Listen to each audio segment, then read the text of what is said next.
mamatay si Jephthah, sabi dito sa napag-aralan po natin kagabi, nitong buhay po nitong si Jephthah, ay sabi dito si Ibzan na taga Bethlehem naman ang naging hukom at pinuno ng Israel. So napalitan po itong si Jephthah, at ang pangalan po ng pumalit sa kanya ay itong si Ibzan, no? At sabi dito sa verse 9, 6 na po ang kanyang anak.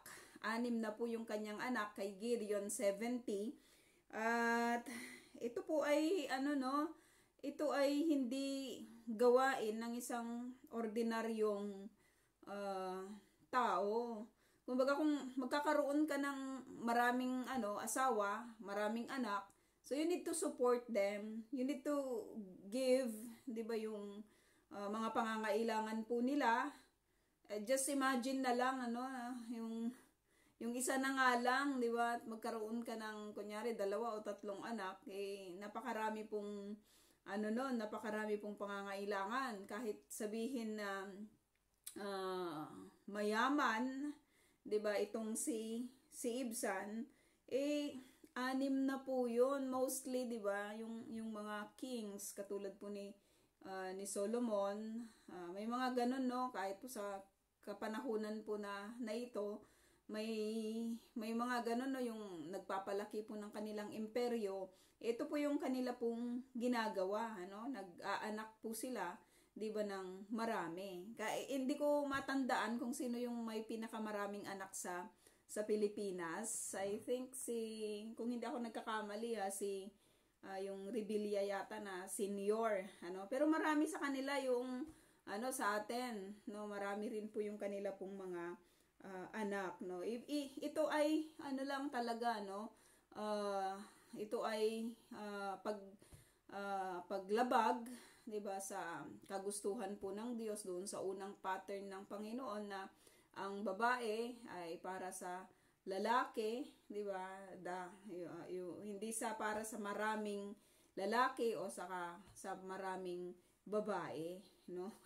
Yung sanctity ng marriage. Pero may mga nagdi-disobey po in this area, kahit po yung mga sinasabing mga mananampalataya, no, sa kapanahunan po na ito, no. Si Gideon ayaw niyang maging hari, pero yung lifestyle niya parang hari. Kasi marami siyang asawa, marami siyang anak, ipinangalan pa niya sa kanyang anak ang pangalan ng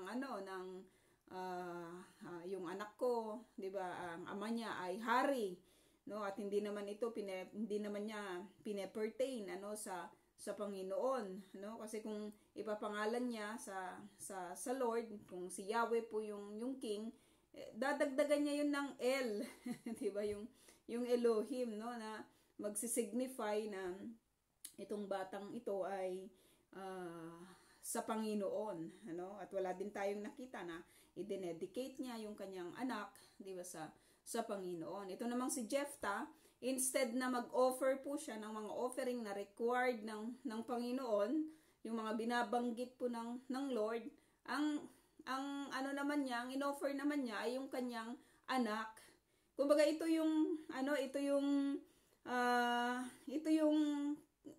nakasanayan, nakagawian, ginagawa ng mga nations, 'di ba, na nakapaligid po sa kanila, yung mga nations na pinalayas po ng Panginoon sa Promised Land. Nakakalungkot na isipin na yun po yung pamamaraan na kanyang nakuha, instead na mag-ask siya sa Panginoon, instead na isik niya, 'di ba, yung salita po ng Panginoon sa pamamagitan po ni Moses, kasi nagbigay ang Lord ng instructions, 'di ba, especially sa book po ng Leviticus, na wag kayong mag-o-offer, 'di ba, ng inyong anak upang sunugin. O kaya kung may mga panata kayo, may mga pangako kayo na bigla-biglaan ninyong sinasabi, na hindi ninyo ito pinag-isipan, the moment, sabi sa 'di ba, sabi sa Leviticus, I think yun, the moment na maalala ninyo or the moment na makita ninyo na ito ay na ito ay imposible or ito ay hindi sasang-ayon doon sa pamantayan ng Diyos, pwede nyong i-withdraw, 'di ba, yung inyong mga pangako. Pwede nyong i-withdraw ito. So instead na i-offer nyo ito na magre-resulta sa inyong disobedience sa Panginoon, pwede kayong mag-offer, 'di ba, ng mga offering. Pwede kayong mag-offer ng mga hayop, sabing ganon, upang mapawi, 'di ba, upang mawala, 'di ba, yung bisa, 'di ba, ng pangako na inyong binitawan, 'di ba, sa Panginoon. Pero si Jephthah, nakakalungkot, inoffer niya yung kanyang anak. Instead na yung offering na requirement po ng Panginoon, yung buhay ng kanyang anak, na karumal-dumal sa paningin ng Diyos, no? Kasi he values, no, yung sanctity po ng buhay, ano, ang Lord, no, binavalue niya. Pero makikita natin na itong si Ibzan ay hindi rin nagpatalo, sapagkat meron po siyang 6 na po, 'di ba, na anak, 60. Hindi ko lang alam kung kabisado pa niya yung mga pangalan, 'di ba, ng kanyang mga anak. Meron sa YouTube, 'di ba, yung isang Amerikano na nag-asawa ng napakarami, tapos napakarami din niyang mga anak. Kinasuhan yun ng state, kasi mostly na kanyang inaasawa ay yung mga kabataan, no, yung mga kabataan na nagdi-disguise kasi siya na about yung parang nangyari sa 'di ba, yung sa Socorro, yung sa bayanihan. Ganun 'yon, no? Parang siya yung pinaka puon nila, no? Siya yung pinaka nakalimutan ko kung ano yung pangalan niya, pero namatay na siya kasi nung nabilanggo siya na COVID, no, na COVID daw siya. At yun, 3, sabi dito, 'di ba, na 30 lalaki at 30 babae.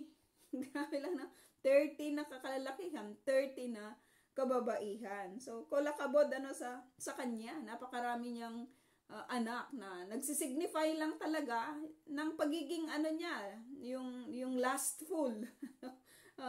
Punong-puno po siya ng last, kasi sa dami ng kanyang hindi binanggit dito kung may mga asawa siyang madami, pero sabi dito marami po siyang, maaring hindi siya nag-asawa, maaring inanakan lang niya yung mga kababaihan, no?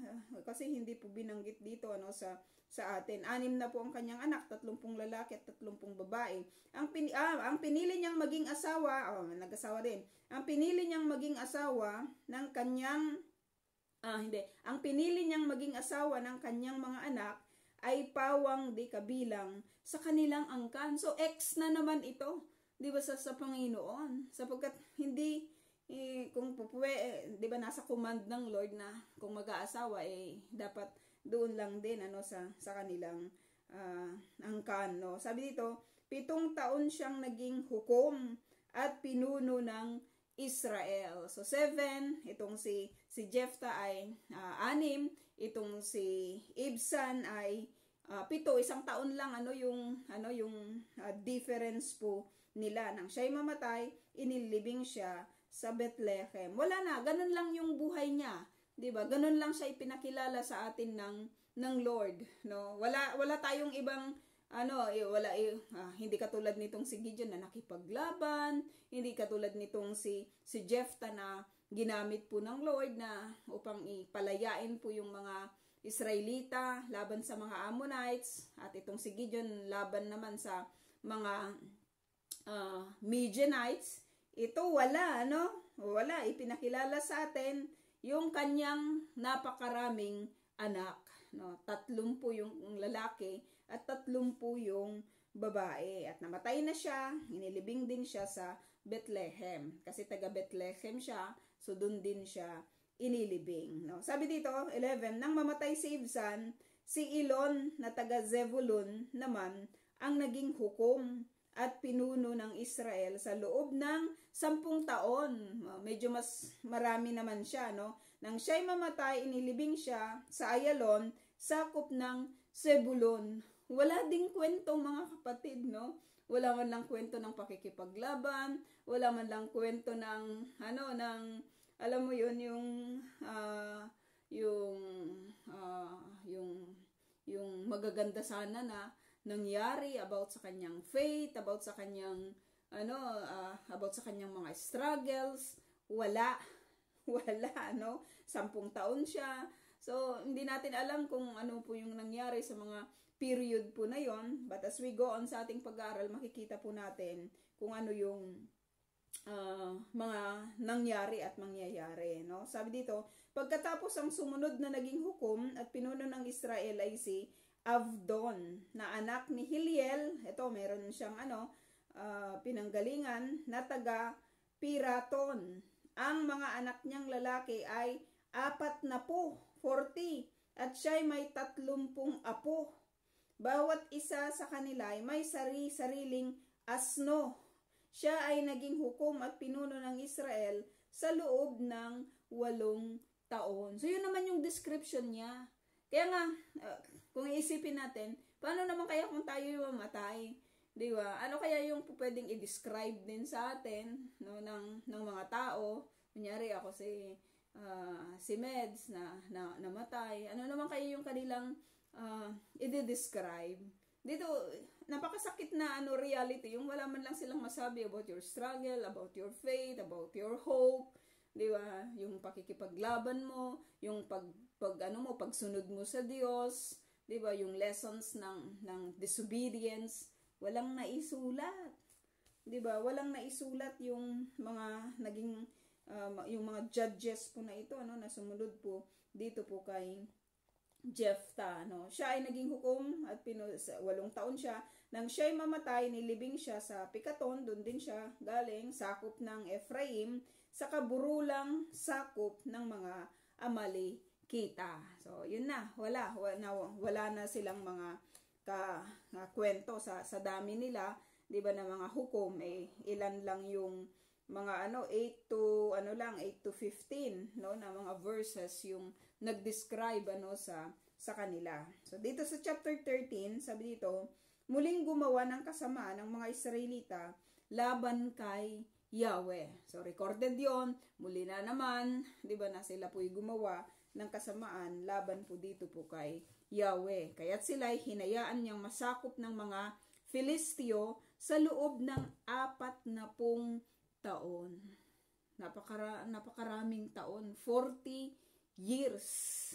Grabe 40 years yung pagsakop po ng mga Filisteo dito po sa mga Israelita. Alam natin na hinayaan po sila ng Diyos sapagkat gumawa po sila, 'di ba, ng kasamaan laban po dito po kay Yahweh. Nang panahong iyon, sabi, sa loob ng 40 years na yon, ang bayan ng Sora ay may isang lalaking nagngangalang Manoah na kabilang sa lipi ni Dan.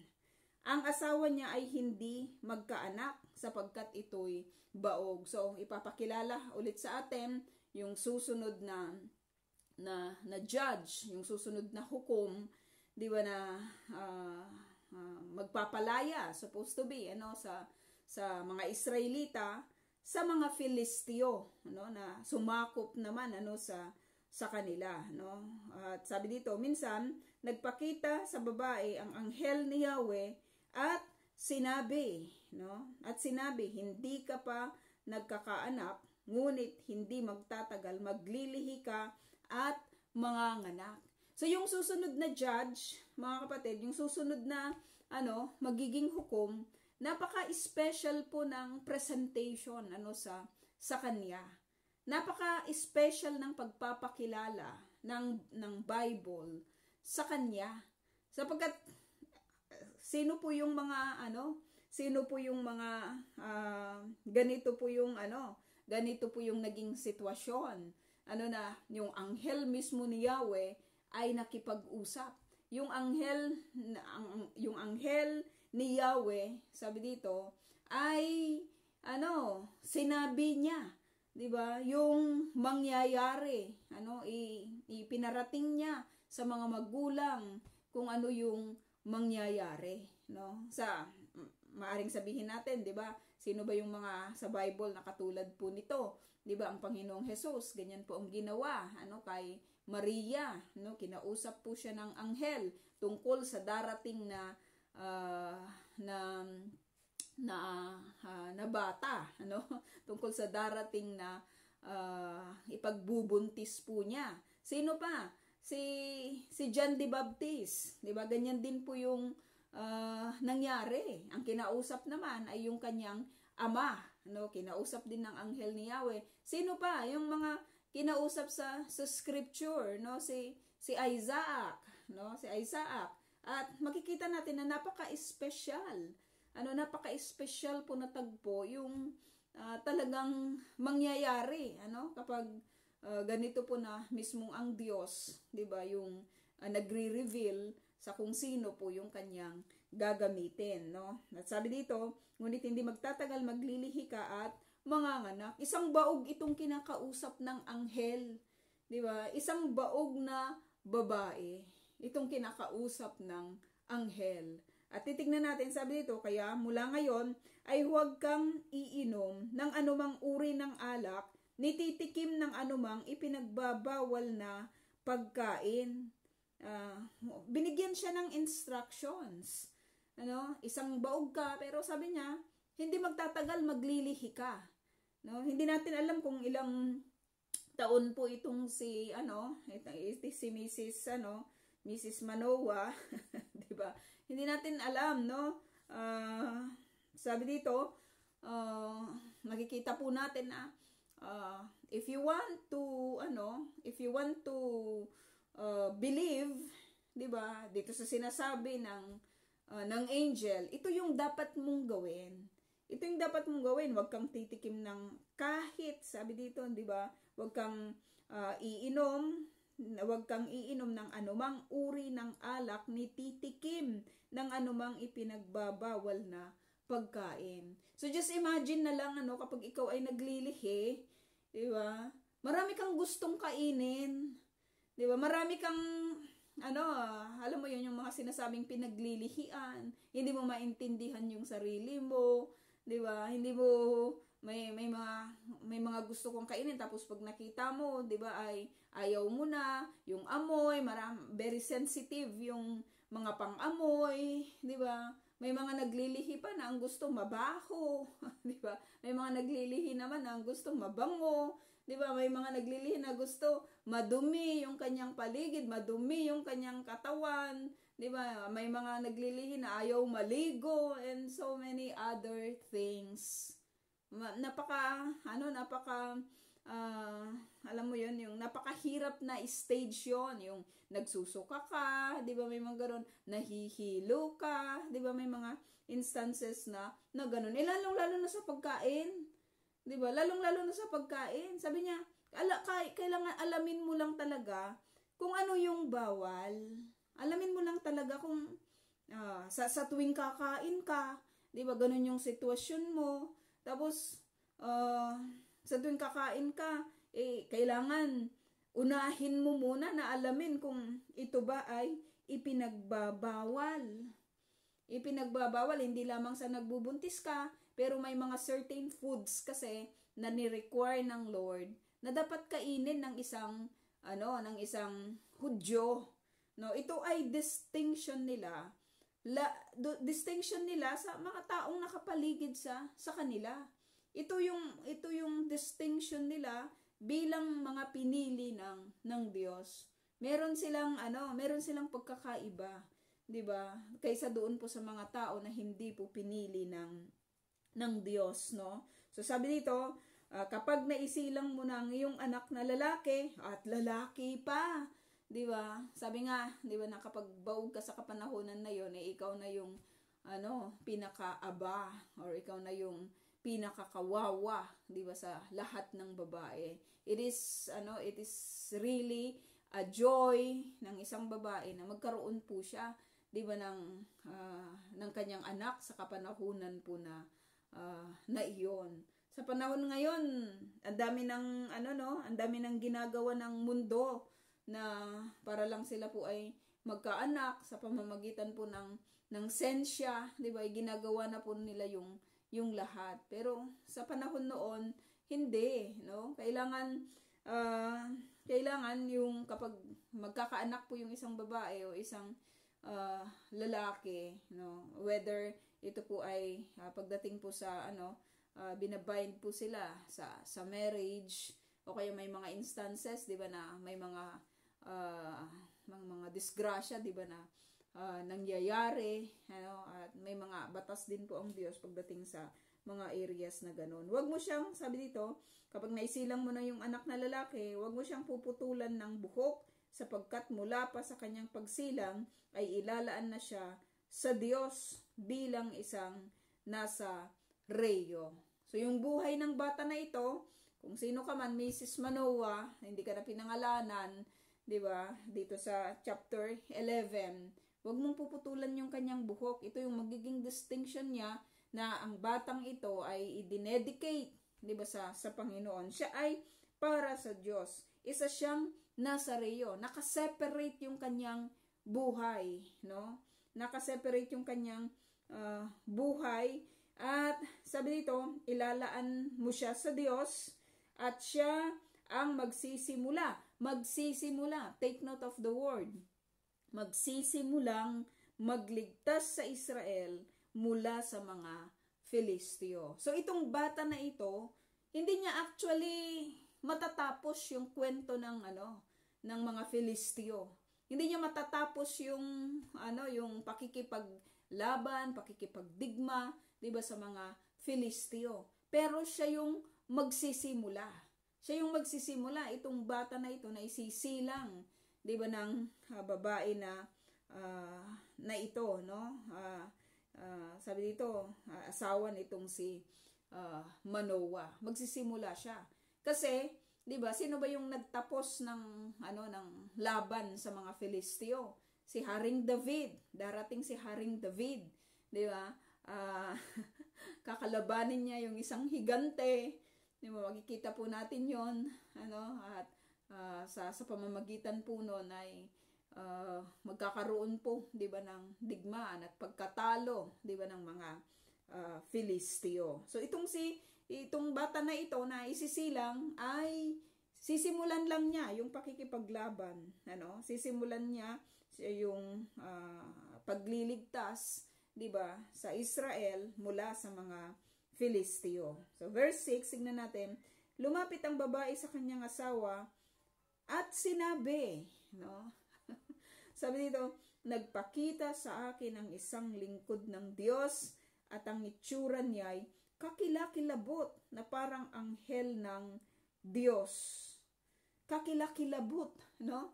Kaya pag sinabing hulog ka ng langit para kang anghel, mga kapatid, ang itsura ng anghel sa Bible ay kakilakilabot, no? Nakakatakot. Yung kanilang ngipin ay parang sword, di ba? Yung kanilang mata ay nagniningas, di ba, na parang apoy, Sino yung nagdi-disguise na maamo na angel? Ang yun, si Satan yun, di ba? Kasi siya naman talaga yung mapanloko, Siya yung mapantulad, di ba? Kumokopya, di ba? Para i-disguise, di ba, yung mga tao, kasi isa na namang description nito, nakaka-amaze lang na yung nagpakita sa kanya ay anghel, pero ang tingin niya, 'di ba, nakita niya ito ay kakilakilabot, sabi dito, na hindi pa niya sigurado na parang anghel ng Diyos. Hindi ko tinanong kung saan siya galing at hindi naman niya sinabi kung sino siya. Hindi naman sinabi kung sino siya. Basta lang siya nagpakita, At syempre, pag mga ganitong mga tagpo, hindi mo naman po pwedeng ilihim, 'di ba, sa yung asawa, Kailangan din niyang malaman 'yun kasi lalaki yung tiyan mo eh, 'di ba? Syempre, kung baog ito, alam din ito ng kanyang asawa, Alam niyang ng asawa, tapos bigla na lang magbubuntis, 7, wag daw akong iinom ng alak at titikim ng anumang ipinagbabawal na pagkain, sapagkat ang sanggol na isisilang ko'y ilalaan sa Diyos bilang isang Nazareo. So nakakatuwa na she get the message. Exactly, ayon doon po sa deliverance ng anghel. No, nakuha niya kaagad. Sino yung pinagsabihan na hindi niya nakuha yung detailed na instruction ng Lord? Si Eva, 'di ba? Iba yung kanyang iba nung nirelay na niya yung salita, 'di ba? ng Lord, nung nirelay niya sa Ahaz, nadagdagan na, 'di ba? Nadagdagan na ng salita. Pero ito makikita po natin na si Mrs. Manoah ay she get exactly kung ano yung sinasabi sa kanya ng Diyos. No, she get exactly from the angel kung ano yung exact na sinabi, 'di ba, ng Diyos sa pamamagitan ng angel. Nakuha niya yung message. Maraming mga mananampalataya sa kapanahunan ngayon, 'di ba? Kunyari nakikinig but they don't get the message. Hindi nila nakukuha. Ang tagal-tagal na quote and unquote na mananampalataya. Pero hindi niya kuha yung message. So there is something in this woman na in order to get the exact message from the Lord, you get to be in tune, 'di ba, sa Panginoon. 'Di ba? Seryoso siya sa pakikinig. Na bawat detalye ng sinabi ng angel sa kanya, nakuha niya. Walang dagdag, walang bawas. So ganun pala, maganda po pala na makita po natin iyon kasi sa ating pagbabasa, 'di ba, sa salita po ng Panginoon, dapat walang bawas, walang dagdag. 'Di ba? Walang bawas, walang dagdag. Kasi kahit yung mga tuldok, sabi nga, 'di ba?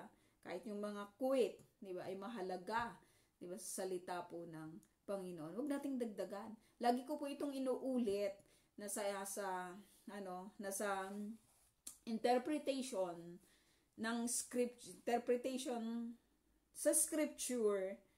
Hindi mo pwedeng i-interpret sa'yo according to your human knowledge. Ganito kasi yung pagkakaintindi ko Hindi ganon.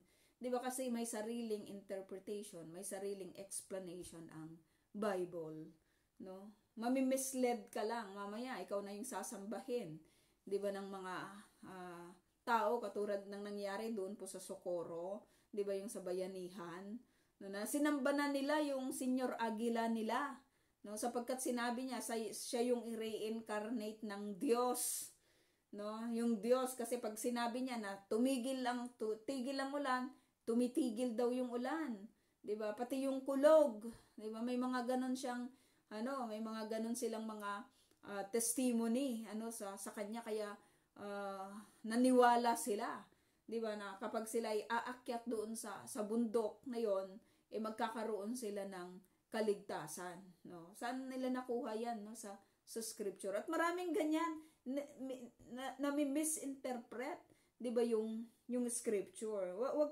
tayong lalayo. Kunin natin kung ano yung talagang sinasabi ng Diyos. Kasi ang sa atin lang namang part, 'di ba, makinig sa Diyos.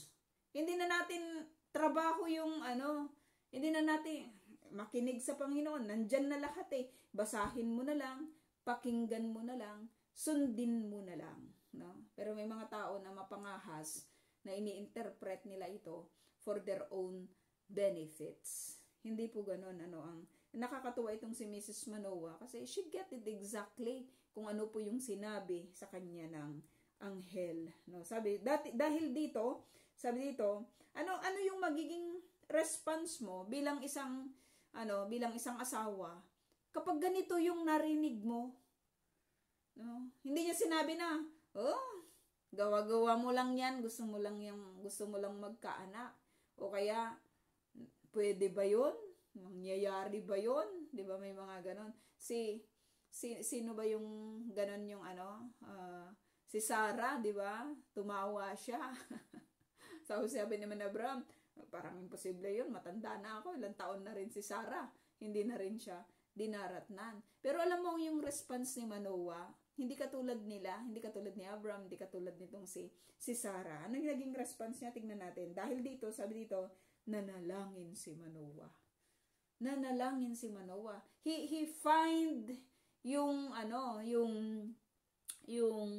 yung moment na yon na wala siyang ibang kakapitan maliban sa Diyos at sa pamamagitan ng panalangin. Ano yung kanyang sasabihin, 'di ba, sa Panginoon? Sa mga sa mga situations ng uncertainty, 'di ba? Sa mga situations na parang confused ka, yung balisa ka, or kaya yung kahit yung sa panahon ng unbelief, 'di ba? Wala lang talagang pinakamagandang pwedeng gawin kung hindi yung lumapit sa Panginoon. Ano ba ito, Lord? 'Di ba? Ano ba itong nangyayari na ito? Si Manoah, ganun po yung kanyang kinapitan, 'di ba? Nanalangin po siya. At ano yung kanyang sasabihin? Yahweh, kung maaari, pabalikin ninyo sa amin ang nasabing lingkod ng Diyos upang sabihin ang lahat ng nararapat naming gawin sa magiging anak namin. There is something in this couple talaga na makikita po natin na sa kabila ng kasamaan, 'di ba, sa kanila pong paligid, merong mag-asawa, 'di ba, na nananalangin. Merong mag-asawa na ang hope nila ay nasa Panginoon. Merong mag-asawa na hindi sila lumalayo, 'di ba, sa Panginoon. Kasi kung iba-iba lang na mag-asawa to, pababayaan nila yung message, katulad ng ginagawa ng karamihan sa ngayon. 'Di ba, na kapag nangungusap po ang Panginoon sa pamamagitan ng kanyang salita, winawalang bahala ng marami. 'Di ba? At minsan ganyan tayo. 'Di ba? Ganyan yung response natin. Imbes na kapag nakatanggap, nabasa sa salita ng Panginoon na ganito, na ganyan, what do you usually do? 'Di ba?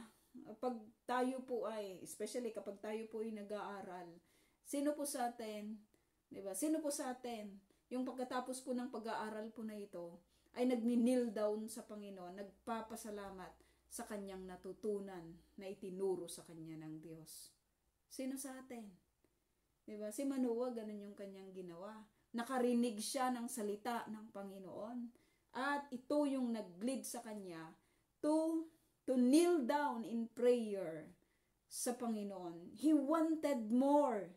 He wanted more. Sabi niya sa Panginoon, Lord, pwede ba pabalikin mo yung lingkod ng lingkod niyo na yon upang sabihin niya sa amin yung lahat ng nararapat na gawin namin sa magiging anak namin. He have that already in mind. At makikita po natin, mga kapatid, na yung eyes ng Lord lang talaga, yung favor ng Lord ay para doon po sa mga tao na meron pong pagmamahal sa Kanya, 'di ba, at sa Kanyang mga salita. Imposibleng mangyari to. Baog itong babae. Ipinagpauna sa atin, baog itong si Mrs. Manoah. Pero sa isang katulad ni Manoah na nananangan sa Panginoon, oo, alam kong baog ang asawa ko, pero alam ko din na katulad ni Abraham, katulad ni Sarah, kayang mag-produce ng Lord, kayang magbigay ang Diyos ng anak. 'Di ba? Kaya niyang magbigay. No, kaya niyang magbigay kahit ilang taon ka pa, 'di ba? Kahit 99 ka pa, 'di ba? Kahit 80 ka pa, 'di ba? Kayang ibigay ng Diyos, 'di ba, yung kung ito po ang kanyang kalooban, no? Grabe yung mag-asawang ito, nakikita po natin, 'di ba, yung kanila pong pagtitiwala sa Diyos, no? Nakita natin, hindi sinabi ni Manoah, mag-asawa na lang ako ng iba kasi ganyan naman yung ginagawa ng iba. Pero hindi, nanangan siya. 'Di ba, sa Panginoon? Sabi niya, gusto naming malaman pa kung ano yung gagawin namin sa magiging anak namin. Sigurado na siya na magkakaroon sila ng anak sapagkat ito ay sinabi sa kanila ng Diyos. Gusto lang niyang malaman kung ano pa yung mga dapat pa nilang gawin. 'Di ba? na nararapat sabi sa magiging anak nila, no? Sabihin ang lahat. Gusto naming malaman, no? Hindi sino sa atin yung ganon? Di ba? Sino sa atin yung ganon na kahit I myself, I am encouraged by this. Di ba? Upon reading or upon hearing yung salita po ng Panginoon, you want more. Gusto ko ng marami pa, Panginoon. Gusto ko pa talagang isik ka, Lord. Gusto ko pang malaman kung ano yung iyong sinasabi. Yung mag-asawa na ito, sila yon. Diba? Maaring hindi tayo, pero merong palang ganito na mag-asawa na ganon. Gusto po namin ng marami, Lord. Hindi enough yung Panginoon. Gusto namin kung po pwede, kung kalooban nyo, pabalikin nyo yung lingkod nyo na yon upang ituro pa sa amin kung ano yung nararapat na gawin namin. Diba, sa magiging anak namin. At ano yung ginawa? Diba mga kapatid? Napakaganda lang na makita po natin na tinutugon po ng Diyos ang panalangin, hindi lang yung ng isang matuwid na tao na katulad ng sinasabi po ng scripture, kundi tinutugon niya yung isang panalangin na nag-ask more, diba, about Him or from Him. They wanted more about sa Panginoon. Sino yung ganon, no, na talagang, Lord, ipadala mo pa yung lingkod mo na yon upang makaparinig pa ako, di ba, ng salita mula sa iyo, no? So, ito na naman, Bible study na naman, Lord. Di ba, sino sa atin yung nananalangin before the Bible study that God will answer, or that God will show us, or that God will reveal to us, or will, meet us sa atin pong mga needs. Sino to sa atin yung katulad nila? Di ba? We fail lang talaga, pero napaka-encouraging lang na malaman po natin that this is the will na tinutugon ng God. Di ba? Ito yung will na tinutugon ng Lord. Kasi sabi dito, tinugon naman ni Yahweh ang kahilingan ni Manoah. Ang sarap kayang matugunan yung kahilingan mo. Di ba? Ang sarap kaya kapag meron kang hiniling sa Panginoon, itinugon niya. At isa sa mga sikreto na makikita po natin dito, tinutugon po ng Lord, yung pagnanais, di ba? Na makilala siya more. Di ba? Na makilala siya ng higit pa. Kaya nga pag kinikilala natin siya mula sa kanyang banal na kasulatan, hindi mo lang talaga ma-comprehend, di ba? Yung joy. Sapagkat hindi niya itinatago yung kanyang sarili sa sino mang nagsisik sa kanya. Pinangako niya yan na lahat ng kakatok ay pagbubuksan.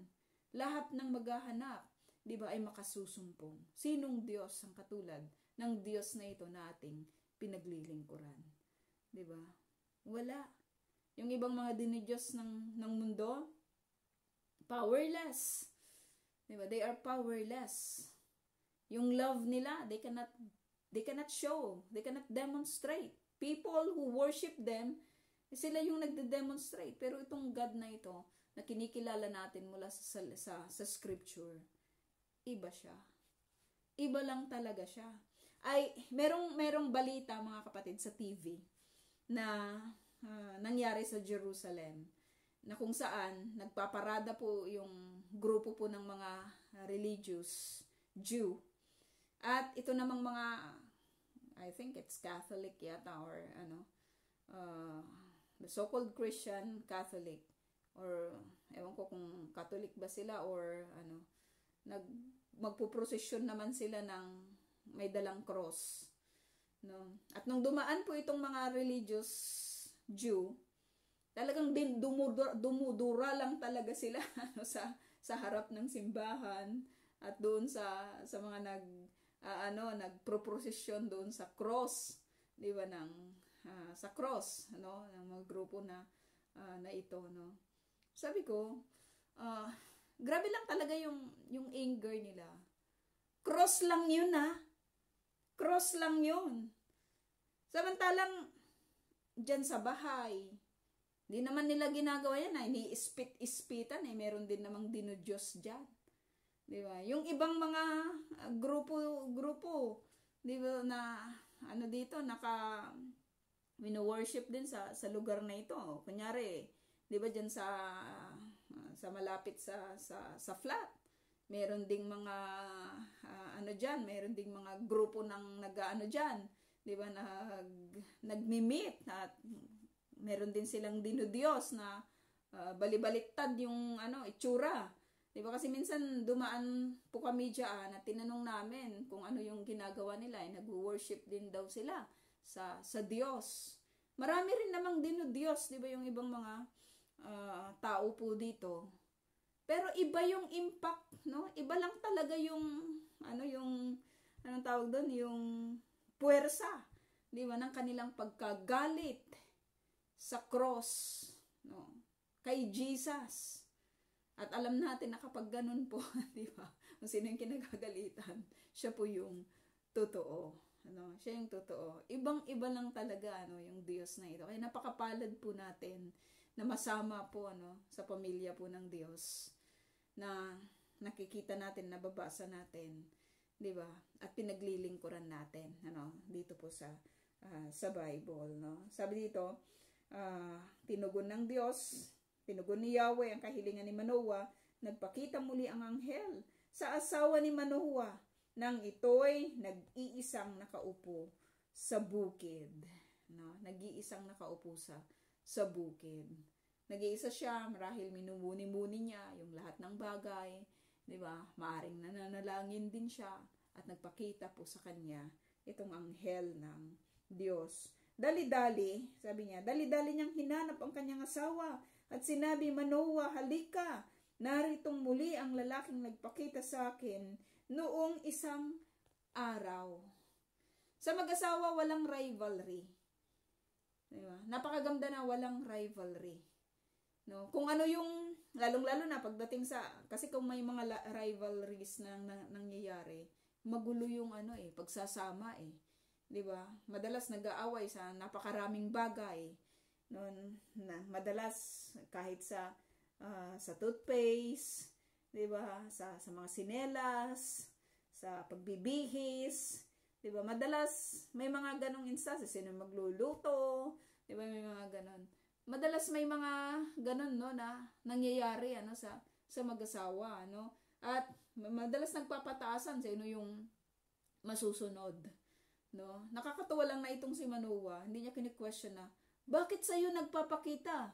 Babae ka. Dapat sa akin. Diba? Kung siya ay insecure na asawa, ganun po yung magiging response niya. Hindi ako naniniwala kasi hindi naman ako yung kinausap eh. Diba? Hindi ako naniniwala sa sinasabi mo kasi babae ka. Diba? Pero hindi.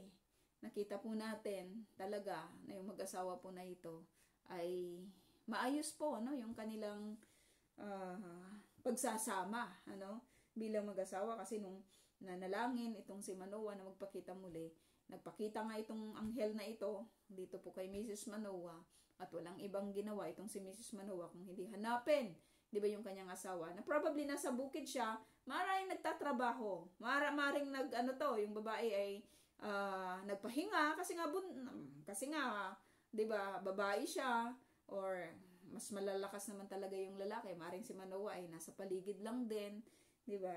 Tinawag nga siya ni Mrs. Manoah. Sumunod naman si Manoah, Hindi ako yung lalaki dito, minsan ganun, Pero hindi, sumunod si Manoah.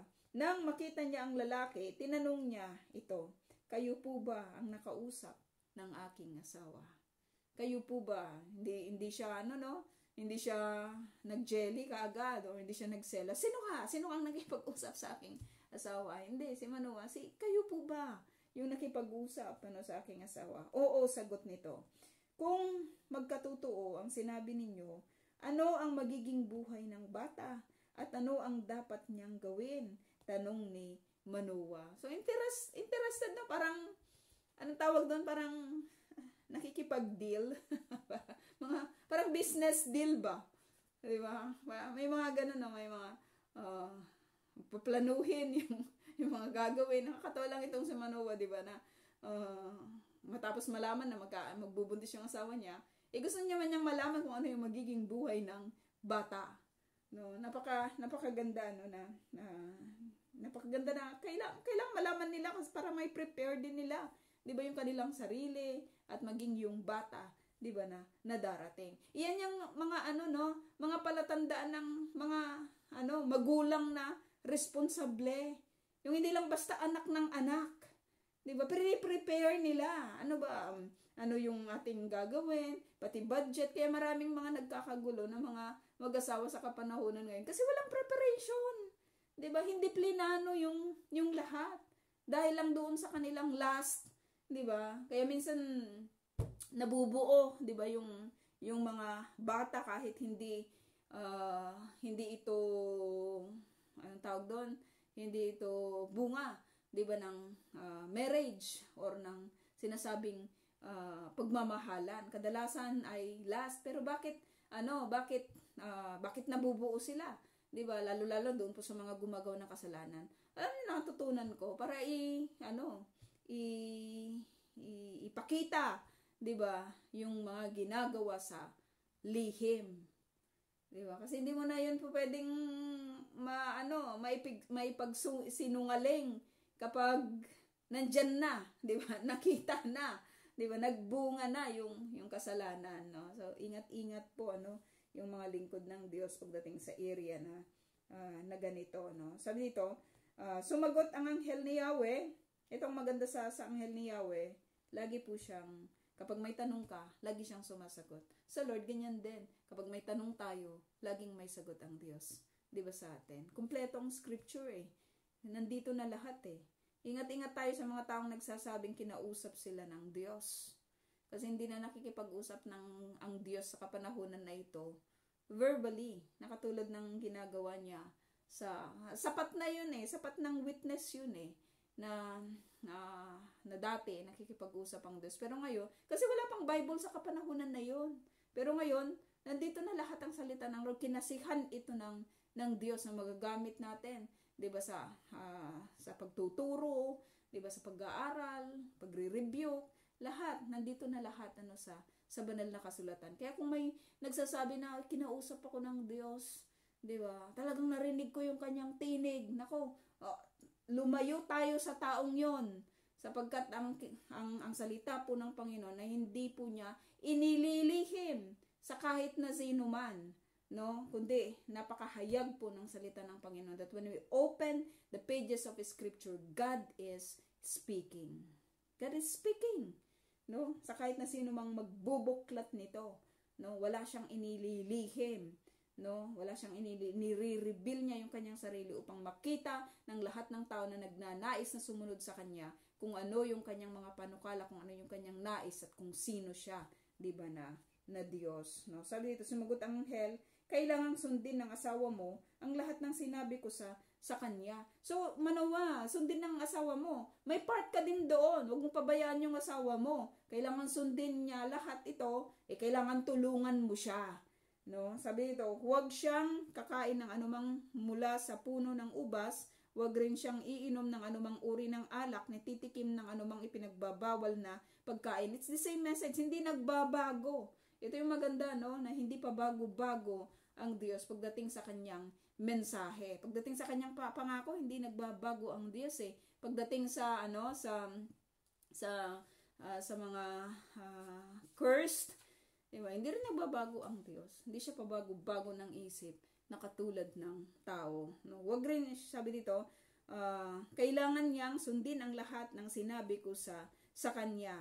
Huwag po muna kayong aalis at ipagluluto ko kayo ng isang batang kambing. Pakiusap ni Manoah. Huwag po muna kayong aalis. So, we can see, lang talaga, yung heart ng mag-asawa po na ito, no? Na talagang pinangangalagaan nila yung lingkod ni Yahweh. Marami pong mga so-called Christians of today, they don't even have yung love, 'di ba, sa mga lingkod ni Yahweh. Yung mga totoong lingkod ni Yahweh na nagpro-proclaim, 'di ba, ng kanya pong message, no? Yung mga talagang naglilingkod, 'di ba, sa Panginoon. Ito pagluluto pa, 'di ba? Napakahirap kayang mag-prepare ng isang batang kambing. Lulutuin mo 'yon, kakatayin mo 'yon, but He is willing to give yung sacrifices para dito po sa lingkod ni Yahweh. Sino po sa atin yung katulad nito, no, na nakahanda tayong isakripisyo yung pagod natin, yung buhay natin para sa lingkod ng Panginoon, no? Sabi niya, huwag po muna kayong aalis, no? Tinitignan mo yung kalagayan ng lingkod ni Yahweh. Ito magta-travel pa, ito magugutom ito. 'Di ba? Ito, nakita mo yung kanyang kalagayan, 'di ba? You are willing to give the support to this person. Titignan mo yung niya, yung kabuuan, 'di ba? Susuportahan mo siya. Lingkod ito ni Yahweh. Kaya namang i-provide ni Yahweh yung lahat ng bagay, pero napakapalad ng isang tao na gagamitin niya yung kanyang buhay para i-bless yung lingkod ni Yahweh. Wala pa akong nakitang napahamak na nagpala sa isang tunay na lingkod ni Yahweh, no? Kasi kapag kay Yahweh ka magbibigay ng yung pagpapala, hindi siya bulag eh. 'Di ba? Hindi bulag ang Panginoon upang hindi niya makita, lalong-lalo na kapag mabuti yung motive, 'di ba, ng puso mo. The more that you bless the servant ng God, the more na yung puwang sa puso ni Yahweh ay sa tao na 'yon. 'Di ba? Kasi kung i-bless mo yung lingkod niya, sino yung higit na nabibless? Si Yahweh, kasi si Yahweh yung nag-send sa lingkod niya na yon. Siya yung nagtayo sa lingkod niya na iyon. Yung totoong lingkod, 'di ba, ng Diyos. Ito, makita natin, totoo siya kasi i-proclaim, 'di ba, yung salita po ng Panginoon. Hindi siya nang abuso ng tao. Hindi niya sinabing, Manoah, gutom ako, pwede bang ikatay mo ako ng kambing?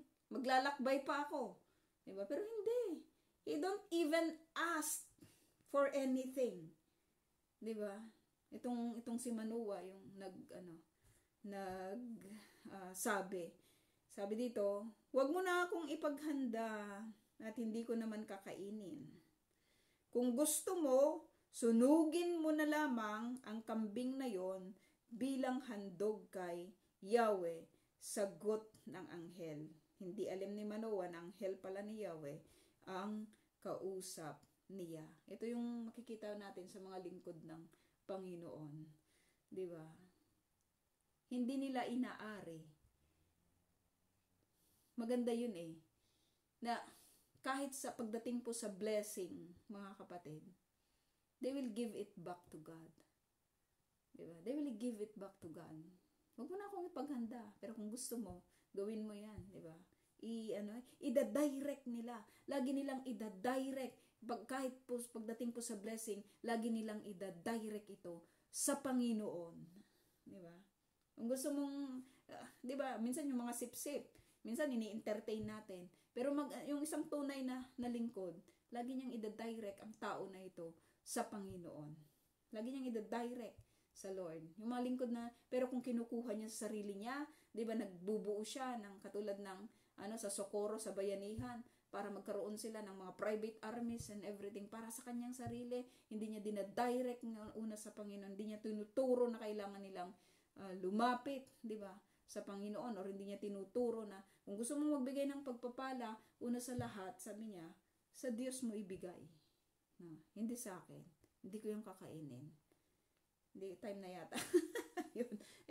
Yun po mga kapatid, at nag-end po tayo dito po sa 16, at itatype ko na lang po yung ating question. Erev Tov po.